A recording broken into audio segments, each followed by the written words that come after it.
독학책을 보면서 공부를 할 때 하면 안 되는 게 딱 하나 있어요. 이제 이런 문제점들이 나타나요. 일단 첫 번째로 500점 이하이신 분들의 특징부터 한번 알아보도록 하겠습니다.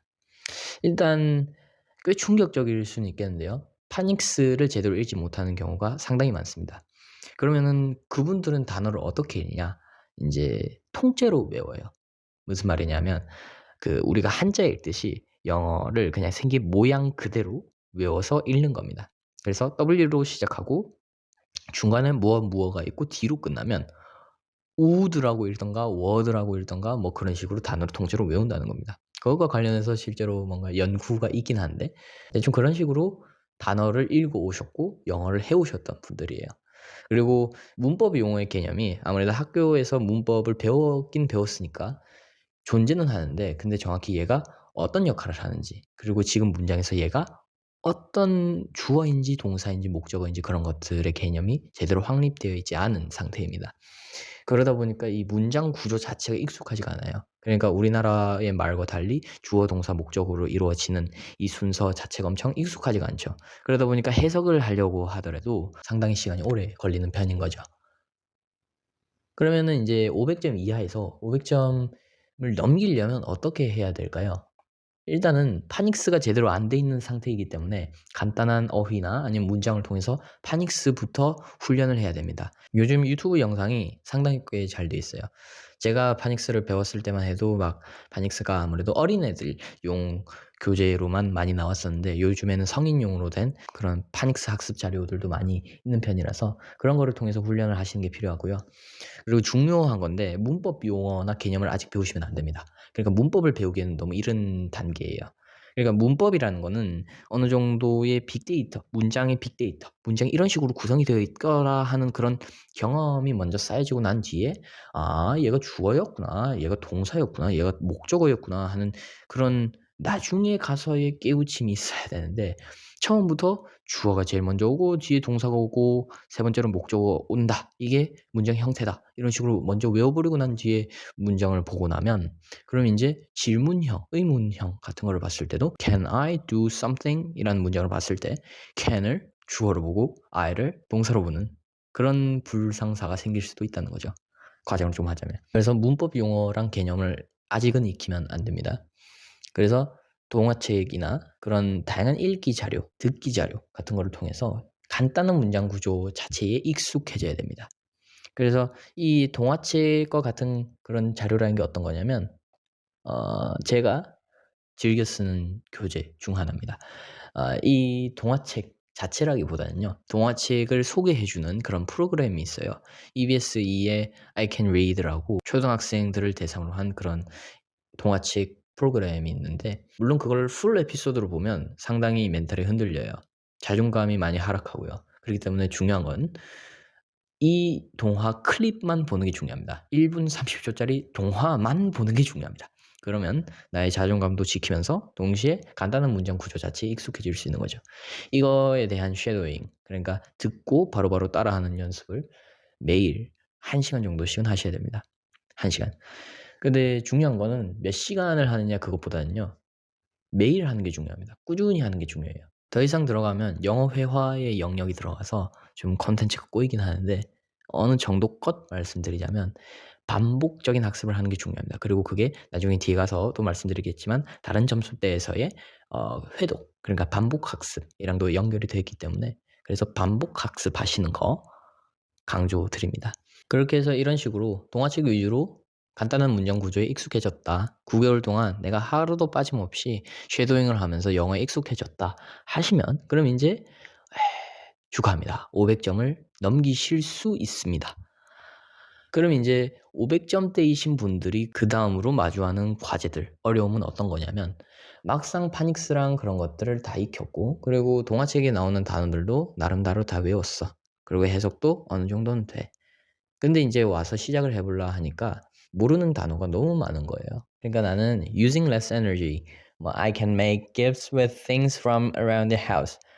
그러니까 나는 뭐 house는 집이고 아니면 reusing은 다시 사용하는 거고 buy는 사는 거고 이런 거는 내가 아는데 근데 갑자기 나타나는 단어들이 regret, 후회하다 아니면 supervise의 상사 아니면 subordinate 부하 직원 또 the board of directors 이사회 아니면 또 뭐 conference 회의 이런 단어들이 갑자기 등장을 한단 말이에요. 그러니까 분명히 난 얼마 전만 해도 동심의 세계 속에서 살고 있었는데 갑자기 돈 벌어 먹고 사는 직장인의 세계로 갑자기 이동을 해 버린 거죠. 그러니까 나의 영어 세계가 갑자기 급성장을 해 버린 거예요.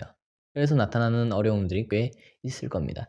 그리고 문법도 인제 배우려니까 새로운 말들이 너무 많고 그리고 갑자기 나타난 시험 유형이 생각보다 낯설거든. 그래서 시간 부족으로 해서 날리는 문제가 꽤 많을 겁니다. 그럼 이러한 상황, 이러한 점수대에서 쓸 수 있는 교재로서는 일단 저는 해커스 토익 스타트를 먼저 추천을 드려요. 이제 미리 말씀드리자면 전 해커스 교재를 정말 좋아합니다. 특히 이런 기본적인 교재로서 많이 선호하는 편인데요. 해커스 토익 스타트의 장점이라면 정리가 잘 되어 있고 그리고 여러분들이 예시 문제를 풀면서 감을 좀 잘 익히실 수 있을 것 같아요. 그래서 바꿔 말하자면 여기 안에 예시 문제들이나 아니면 모의고사 같은 그런 문제들이 몇 개 있을 건데 그런 문제들을 풀면서 계속 회독, 계속 반복하면서 이 3개월 동안 그러면서 이 스타트에 담겨 있는 내용 자체에 엄청 익숙해져야 한다는 거죠. 몇몇 분들은 이 토익을 시작하면서 복화책을 같이 보시는 경우도 있어요. 물론 복화책을 보시면 좋겠지만 복화책을 보면서 공부를 할 때 하면 안 되는 게 딱 하나 있어요.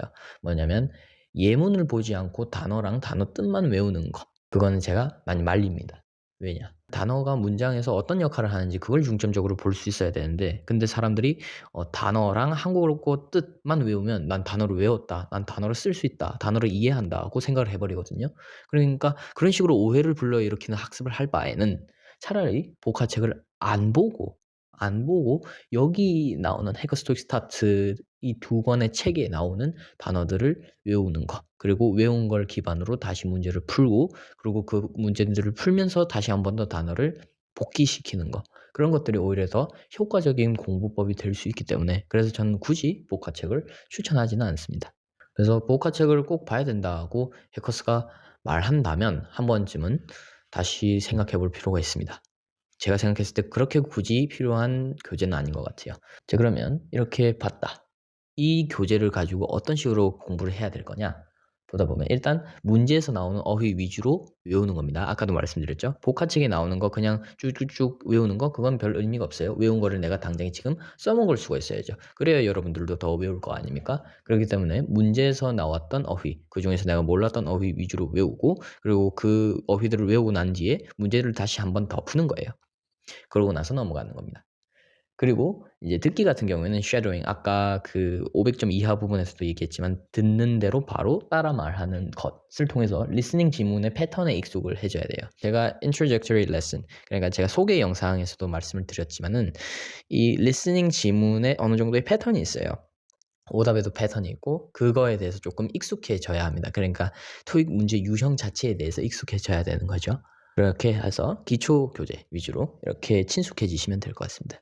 인제 정말 중요한 거는 회독을 하는 거예요, 회독. 그러니까 3개월 동안 저 책 2권을 한 번씩 보시면 안 됩니다. 그러니까 한 달 동안 저 책 2권을 1회독하는 거를 목표로 일단 하셔야 돼요. 왜냐면 회독의 기간이 너무 길어지면 그러면 내가 앞서 봤던 것들을 잊어버리기 쉽거든요. 단어도 그리고 문법적인 개념도. 그러다 보니까 너무 길게 잡으면 안 되고 전 딱 한 달 정도면 좀 적당한 것 같아요. 그럼 지금 이게 3개월이죠. 그러면 몇 번 회독할 수 있는 것 같아요? 3번 회독할 수 있겠네요. 근데 3번도 아니에요. 왜? 한 번 회독하면 다음번에 회독하는 게 훨씬 더 짧아지거든요. 그러면 지금 우리가 보면 이렇게 보면 최소 3번이지만 이제 더 할 요량을 치면 한 달 동안 한 번씩 돌려보고 그다음에 뭐 20일 동안 한 번씩 돌려보고 그다음에 10일 동안 한 번씩 돌려보고 그럼 2달 만에 몇 번을 돌려본 거예요? 3번을 돌려본 거죠. 그런 식으로 해볼 수 있다는 거죠. 그러면 이제 이렇게 해서 600점도 받았습니다. 600점도 받고 난 뒤에 이제 700점으로 가보려 하면 이제 이런 문제점들이 나타나요. 이제 내가 어느 정도 필수적인 어휘를 알고 있어요. 이제 이런 스타트나 그런 것들에 있는 어휘 같은 것들을 외우면서 내가 필수적인 어휘를 알고 있겠는데 이제 문법을 이제 시작한 지 얼마 안 되다 보니까 불완전하게 알고 있는 경우가 있습니다. 여기서 말하는 불완전하게 아는 경우라는 건 어떤 거냐면 that that이 문장에 나왔는데 얘가 사실은 명사절 접속사로 쓰인 친구예요. 그런데 해석을 관계대명사처럼 해버리는 거죠. 아니면 what이 문장에 등장해서 얘가 관계대명사인 줄 알았는데 알고 보니까 의문 형용사처럼 쓰이는 경우도 있고, 이런 식으로 이제 불완전하게 아는 경우들이 있다 보니까 문법에 있어서 자신감이 많이 없는 상태이기도 하고 제대로 문법 문제를 못 푸는 단계이기도 합니다. 그러다 보니까 뭔가 감이 잡히기는 했는데 뭔가 잘못된 감으로 푸는 문제들이 많습니다. 그럼 이런 분들을 위해서 추천드리는 교재는 해커스토익 750 플러스입니다. 사실 저는 이 교재를 본 적은 없어요. 구성을 대충 봤고, 사실은 얘가 제가 토익을 한창 공부했을 때는 없었던 책이었어요. 없었거나 제가 쓰지도 않았던 책이었습니다. 이제 제가 공부했을 때 썼던 책은 지금은 없는데 해커스토익 중급이라고 해서 정말 시퍼렇고 정말 시뻘건 책이 하나씩 있었어요. 그 책이 이제 이런 750 플러스의 역할을 했던 친구들입니다. 이 친구들은 제가 앞서 말씀드렸던 제가 썼던 책들의 후신 같은 친구들이라 보면 되고요. 그래서 구성이나 그런 난이도 측면에서 꽤 적절하게 쓸 수 있는 책인 것 같습니다.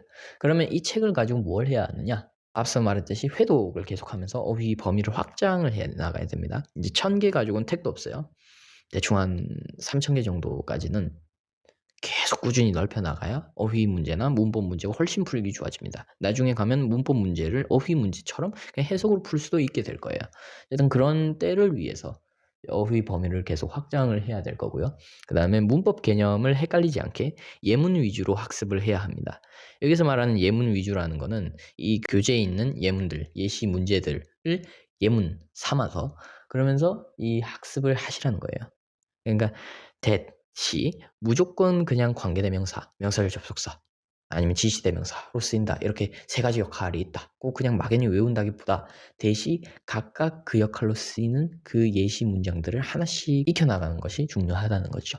그리고 이쯤 되면 권장 시간, 이제 파트 5, 6, 7의 권장 시간에 맞게 문제를 푸는 연습을 하시기 시작해야 됩니다. 그러니까 이 600점 전까지만 해도요. 권장 시간 안에 문제를 풀 필요가 없어요. 왜? 어차피 권장 시간 안에 못 풀고, 그리고 권장 시간 안에 안 풀어도 충분히 받을 수 있는 점수거든요. 하지만 이제 600점에서 700점으로 올라가는 단계에서는 말이 달라집니다. 700점을 넘기려면 그러면 이제 권장 시간을 좀 신경을 쓰시기 시작해야 돼요. 그래서 교재를 보다 보면 아마 이런 예시 문제를 풀 수 있는 그런 모의 문제들 같은 거에 아마 조그맣게 권장 시간 뭐 13분 이런 식으로 쓰여 있을 거예요. 그런 시간들을 지켜나가는 연습들을 이제 여기서부터는 하셔야 될 겁니다.